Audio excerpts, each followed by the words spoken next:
The marble floors of the Alverton Plaza sparkled under the golden glow of the crystal chandeliers.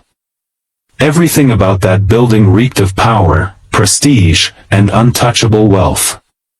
But in the center of all that grandeur, a woman in faded overalls, rubber gloves, and weary eyes knelt silently with a mop and bucket, scrubbing away footprints left behind by those who'd never notice her. She was invisible, as if the shine of the floor was meant to blind people to her presence. That morning, as she wrung out the mop with tired hands, her life was about to collide with a storm she had long prepared for, but in a way no one could have imagined. Before we dive deep into this emotional journey of arrogance, hidden truths, and unexpected revelations, if you believe in the power of kindness, second chances, and judging people by their hearts and not appearances, then please take a moment to like this video, share it with someone who needs a little hope today, leave a comment, and subscribe to Kindness Corner. Your support helps keep these powerful stories alive. Adrian Langford was born with everything, except humility. As the only son of Richard Langford, the man who built Alverton Plaza and half the skyline surrounding it, Adrian walked through life like the world owed him applause. He was handsome, sharp-jawed, and draped in tailored suits that cost more than most people made in a month. But behind that confident smile was a spoiled arrogance, one that believed money not only bought power, but also dictated worth. To him, people like the cleaning lady weren't people at all. They were background noise. Tools. Fixtures of service. Nothing more. That morning, Adrian was striding through the main hall, laughing loudly with two of his college friends turned junior partners in the family firm. He had just returned from a luxury getaway in Monaco and was full of stories that all sounded like bragging rights. His leather shoes tapped rhythmically on the floor until he suddenly stopped in front of the woman scrubbing the edge of the stairs. She had unknowingly placed her gray bucket a little too close to his path. He didn't stop. He didn't warn her. He didn't even raise his voice like a decent person. Instead, with a smirk playing at the corner of his lips, Adrian cocked his leg and kicked the bucket, sending a wave of cold soapy water splashing onto the woman's legs and chest. She gasped and stumbled back, gripping her broom like a lifeline. The water soaked through her clothes, dripping down her cheeks as she tried to blink away the sting of shame. Adrian chuckled, looked at his friends, and said the words that would be remembered long after the soap dried, "You're filthier than the floor you clean." The hall echoed with laughter. Even the receptionist at the far desk turned away, pretending not to see. The woman didn't say a word. She simply looked down, her jaw tight, eyes unreadable. But deep within those eyes was a storm Adrian couldn't possibly predict. Her name was Elena Morales. Once, she'd been someone people stood for when she entered a room. A quiet woman of dignity, grace, and sharp intellect, Elena had been a rising star in a global real estate firm in Madrid.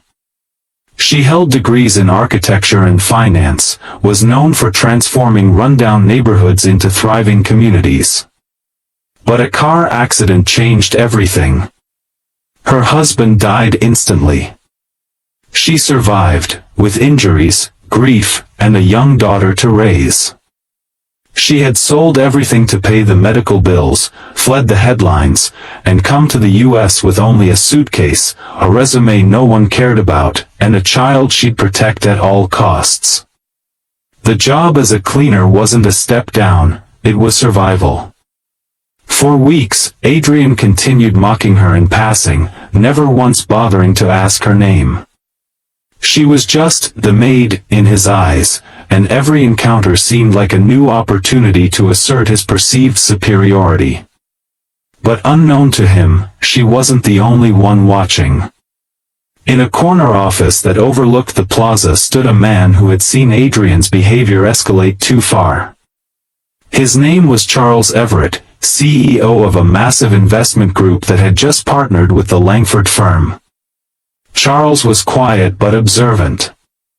And more importantly, Elena Morales had once mentored his sister back in Spain. He recognized her instantly, the very first time she entered the building. But he waited. He watched. And he took notes. The breaking point came one rainy afternoon. Elena had just finished wiping down the upper floor lobby when Adrian walked past her again, coffee in one hand, ego in the other. He bumped her deliberately, spilling the hot drink on her already worn uniform. Without so much as an apology, he scoffed, "You should be grateful I'm not charging you for ruining my suit." That moment broke something in Elena, not her pride, but her silence.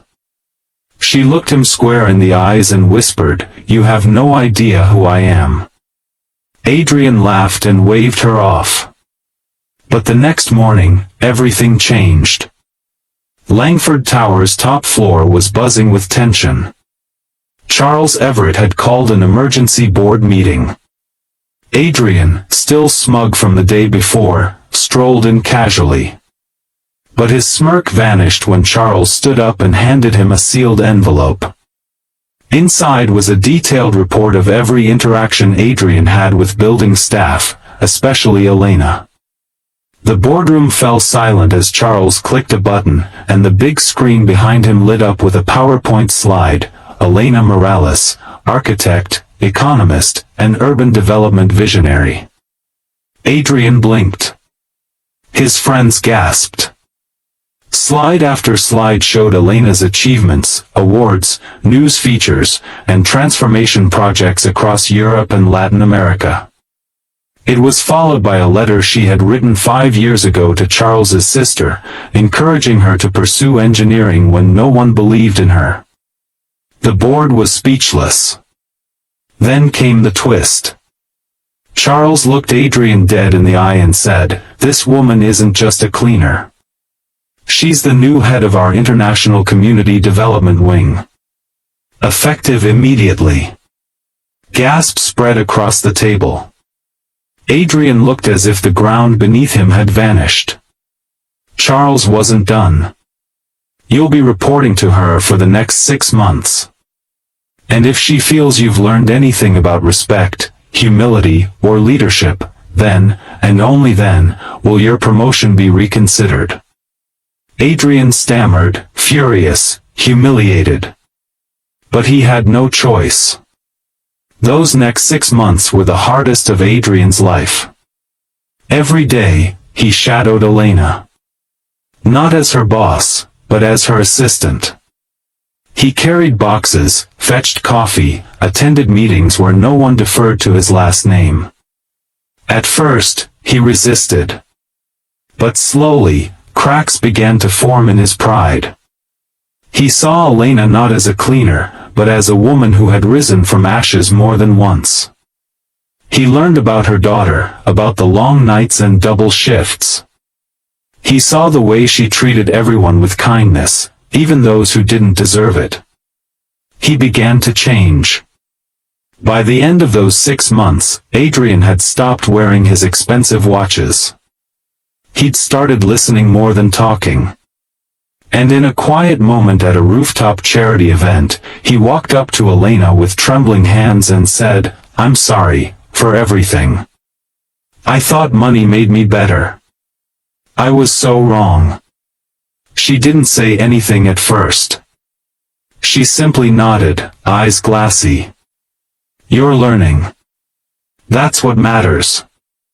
That night, Adrian donated $1 million to a new project Elena had designed, housing for single parents escaping homelessness. And for the first time, he felt whole. If this story touched your heart, made you reflect, or reminded you that everyone has a story worth hearing, then please take a moment to like this video, subscribe to Kindness Corner, and share it with someone who might need to believe in second chances again. Speech balloon comment below, what would you have done if you were in Elena's shoes? We read every story and heartfelt response.